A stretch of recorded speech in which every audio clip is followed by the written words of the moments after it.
So Just suggest, quickly, are you recording it? Yeah, okay, got it. yep. So I've literally just lost my notes in that moment. Let me just quickly open that on another screen so I know what to talk about. Um, so yeah, basically you can't win an award if you haven't been nominated for it, as it would, suggest. And we just want to clarify that it's actually really okay to nominate yourself. Some people get too proud to do that, but in reality, most people that do win awards have actually self-nominated it because you can give more information than anyone else can. And it kind of shows through if you're really proud of what you've done, tell us, share it. There's like no harm in that. We think you should celebrate your successes. And also with a lot of the awards, some people don't bother because they're like, oh, we're going to receive so many nominations for that. It's no point. But you'd be surprised how some awards we don't really receive that many at all. So it might be an easy thing. You can send through just like a small little nomination. You might even take home a cash prize of like $500. So that's pretty good. But yeah, basically, if you think your club deserves recognition for something you've done, nominate yourself. It's quite simple. All right. Next one. Yeah, absolutely. So I guess when you're writing a nomination, you kind of have to look at it from a perspective of the person that's reading this nomination may know nothing about your club. They may know nothing about what you've tried to do, whether it be an event or it might be for an executive or just for the Club of the Year kind of award. The person reading it may not know anything about you. So it's really important to sort of create a narrative and tell a story around that. So why do you think that club or person deserves to win? You need to really give as much detail as possible. You want to really address the selection criteria as well. So how does the nominee, whether that be a person or a club, how do they meet that criteria? So it's all explained, all the criteria is listed in the nomination forms. So you really want to be looking back to that criteria and sort of weaving the answers to those criteria questions into the story that you're telling. The nomination should be detailed, paint a picture, assume that we know nothing because there's likely people on the committee that assess the nomination that they don't actually know anything about your club. And it doesn't all need to be good. I think people sort of had this misconception that you can only sort of tell the positives, but actually explaining not necessarily the positives always, but also like what have you learned? What outcomes did it bring for you? It might not have been the roaring success that you hoped it was, but if you can explain what you learned and how you're going to apply that in the future, that really benefits you as well. So not everything needs to be a major success. You don't need to have, a complete sellout event or whatever. It needs to be, I guess, realistic and I guess really clear whether that achievement is selling out your event or whether that's learning a lot to I guess bring to your next activity or event or to the club as a whole. So yeah, really tell a story in those details.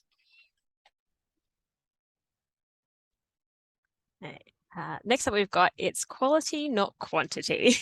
That pretty much goes for everything in life, we find, especially with as we mentioned earlier, with your club event. So we have a few people that seem to think that the awards are voting based. So they go and tell their entire cohort to come and nominate themselves for an award. And it basically ends up us getting that 72 nominations, which are, to be honest, quite terrible for the same club. And in the way that we've previously done that, we've sent all of those nominations to the clubs committee for them to then review. So there might have been one good nomination in there, but it was completely watered down by the 72 terrible ones that it probably didn't get the recognition it might have deserved.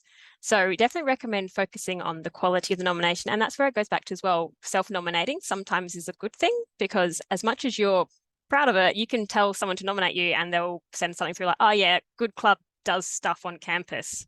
And it's like, that doesn't make you stand out from anyone else. And we have some people that will write nominations and ask someone else to submit it. So we'll receive the same nomination 17 times, which that also doesn't really help you win. So it just kind of wastes everyone's time in that situation. But so if you are writing a nomination, the important thing is to remember that it should be basically relating to your personal experience with the clubs. But yeah, and as much as we say quality, not quantity, just because like your event doesn't have to be the biggest event, it doesn't have to be even the best event. If you're proud of it, put it in. You might see other clubs doing events, you're like, oh, that's way better than mine. But there's so many different things that we factor into when we're deciding it. So if it's like club of the year, you may only have 10 members and you've been around for about 3 months. But if you've done stuff incredible, like share it. Even you're like, oh, it's like, oh, well, we only have 10 members, but all 10 come to our little meeting every week or that kind of thing, and like those 10 people are really enjoying it. Like that's incredible. That means so much more than having a club with we've got 500 members and we don't do anything. So definitely focusing on the quality in regards to nominations.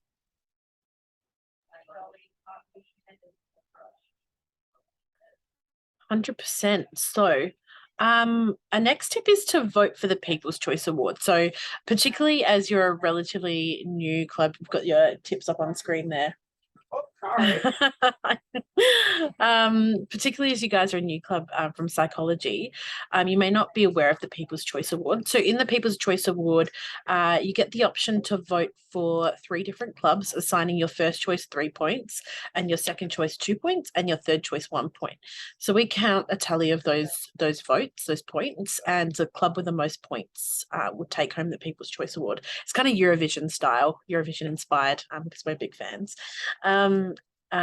But your club has to vote for other clubs to be considered for that award. So if your club has the most points, but you didn't vote for other clubs, then you're ineligible to win the award. So regardless of whether you think you're the best club and people should vote for you, you should definitely still submit a vote, because otherwise you won't be eligible to win it. So we only allow 1 vote per club. So you should have a chat with your fellow executives and decide as a group who you'd like to vote for. So it might include votes for clubs that you admire, clubs that have achieved things that you're really impressed by, or things that you've attended that you really wish that your club could replicate, or people that you've worked with that have taught you a lot about how to run a club and you really want to recognize them for that. Definitely have a think about who you want to vote for as a group.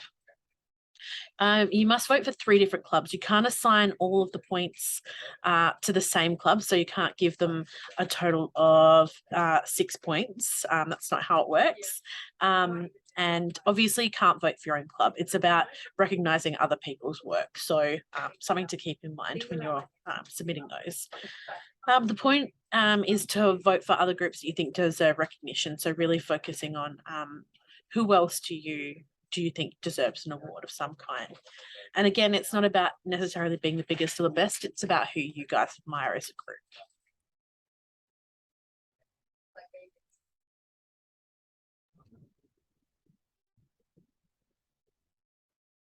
Okay, so we're now going to touch on some example nominations because this year I don't think you guys will have experienced the awards process before, but this year we're changing it up a bit because over the years we've started getting a lot more nominations coming through, and basically due to the high volume of nominations and how long it takes the committee to review each nomination, like that meeting slowly started off as an hour, now it's like 3 hours. We've decided to mix it up a little bit this year, where we'll only be taking quality nominations to the award selection committee. So at the selection committee, they will then be shortlisted and a winner will be chosen. But it is worth specifying that there is no limit on how many we'll take to this committee. So if we receive 100 quality nominations, we will take 100 nominations to the committee and they'll all be reviewed. But if we only receive 5, then we'll only take 5. So we've made a couple of little nomination examples to show what will and won't necessarily make it to the committee. But I will preface this by saying that the bad example is far from the worst nomination we've received, and the good example is also far from the best nomination we've ever received. So basically, if you copy the good example word for word, most likely it'll get read by the committee. You may even get shortlisted, but we can't guarantee you'll win. And yeah, but if you do the bad example one, can guarantee it will not make it to the committee. So without that, let's get into it. I'm just going to try put this on the right screen so we can talk through them. Cool. Is that working for everyone? Sweet. So this one's based on the marketing campaign. So I've made a fake one based on last year's Club Awards night because I thought the branding was pretty spick. This is the bad example right here. So we're going to quickly go through it and I'll talk about why it's bad, and then probably the good example is more helpful, to be honest. So campaign name, obviously that one you've just put in the name of your campaign. You don't need to flourish that. Facts are facts. Purpose of the campaign, this one's not terrible in terms of what the purpose is, but you could probably expand on it a little bit more, which we'll show in the good example. And then the collateral being used, that's also perfectly acceptable. Probably with the social media would prefer a bit more detail, as in terms of like, oh, was it like Facebook, Instagram, LinkedIn? This is where the it really starts to get rocky, where it's explaining the creative choices when creating a campaign and it's wanted it to look good. In that kind of thing, we look at that and go like, well, no one's really setting out a campaign to make it look bad, but it's more so being like, oh, we decided to use this color because it symbolizes this, or we like to really hear about that. Then campaign materials. This one, once again, the file name doesn't give us any idea as to what that is. I mean, we can look at it and assume it's a poster, maybe. But also, if you're trying to do its best marketing campaign, generally we would like to see a couple more examples in there. Next, we've got, did this campaign achieve its purpose? Why not? Yes. Unfortunately, that is actually a very common answer we get to the questions where we ask why or why not. We'll get a yes or a no. And generally, that question is probably more about saying why. So it's like, if you did achieve its purpose, how? It's like, what happened? Well, like the purpose was this one for awards night. It's like, you achieved it, yes. So did you get ticket sales? Were people aware of it? How is that? And then why does it deserve to win best marketing campaign? Looked good and sold tickets. We get this a lot with nearly everything. It's like, oh, why do they deserve to win? It's like, oh, because they're really good. When it comes to club executives, we quite commonly get they're a good bloke. Don't know why that one always comes up, but sure, why not? But based on that, pretty much, I mean, we think all of our executives are good blokes. So we want to know why one's better than the other, basically. And then here we've got the supporting documentations.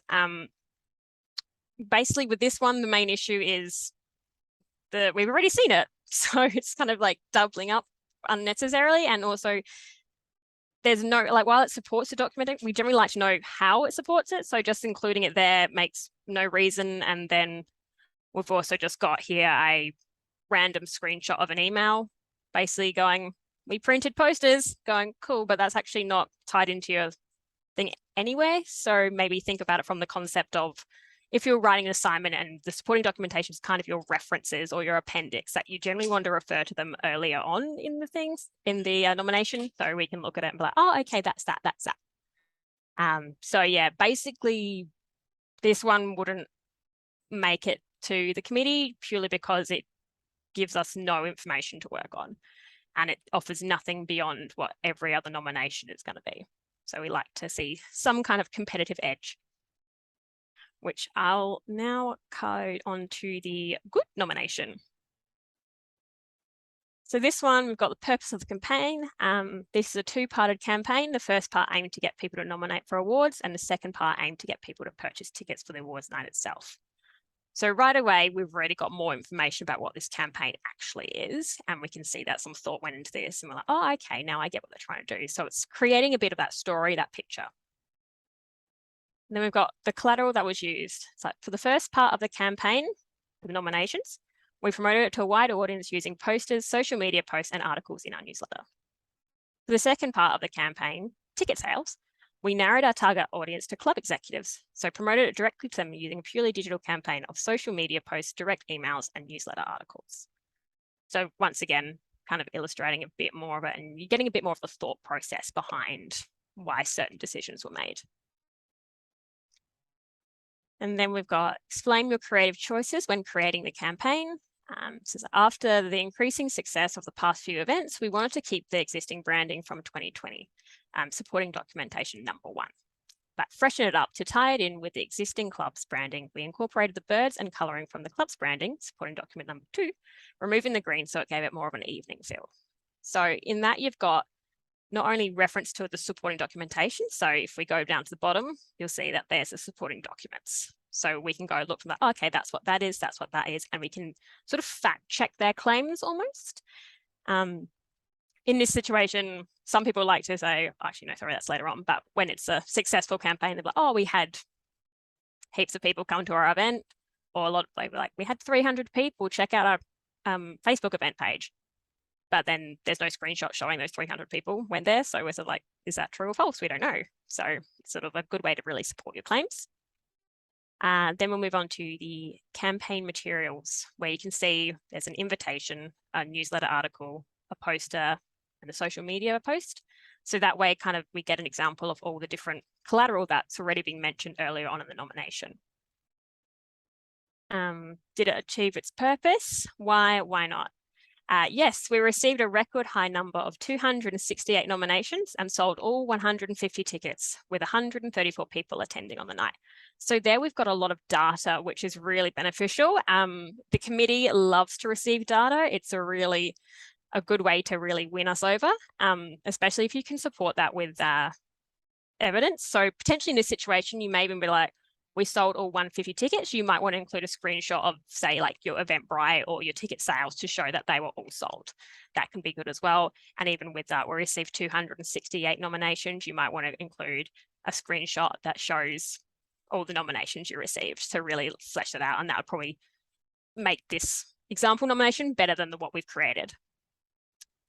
Moving on to, why does this campaign deserve to win Best Marketing Campaign 2022? This campaign deserves to win because of how extensive it was, from nominations to the theming of the event itself. See supporting document number 3. This branding was echoed throughout the whole process, creating a strong theme and brand recognition. This ultimately resulted in a record number of nominations and all tickets being sold.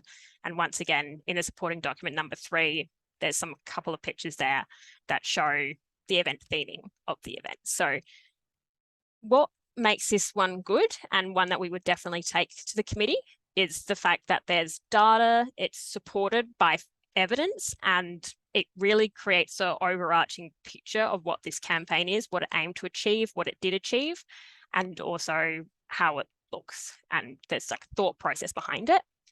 One thing that potentially may make it better would be if it included some flaws. So potentially it's like, why did it achieve its purpose in this way, but also next year we're probably going to want to do this. So if you include a bit of the negatives as well as the positive, that can help as well. Yeah, I think that's pretty much it for the examples, unless anyone's got any questions or Tegan's got anything you want to add. I'll mute for now. Yeah, no, that really really goes into sort of some of our hot topics of including data and backing up your claims in your nomination. It's really good and well to say, oh, so-and-so is a good bloke, but why are they a good bloke? Yeah, we receive a lot of nominations that are very sparse on the information. So yeah, I guess that's all the sort of content that we had structured for this session. So I guess we'll open up the floor to questions, and obviously there's only 2 of you, so no pressure, but if you do have any, that would be great. No questions from me. That was good, thank you. Lovely. Yeah, none from me. That was good, thanks. Oh my God, we're so good at this. You guys are really good for our confidence. Perfect. Well, I guess, yeah, we could probably leave the session there for today, since we've covered off everything we wanted to. So we might end it there. Awesome, Cool. thank you. No worries. Thank you so much. That was great. Yeah, obviously we expected to have a few more people, and that would probably create a larger conversation around some of the topics, but all good.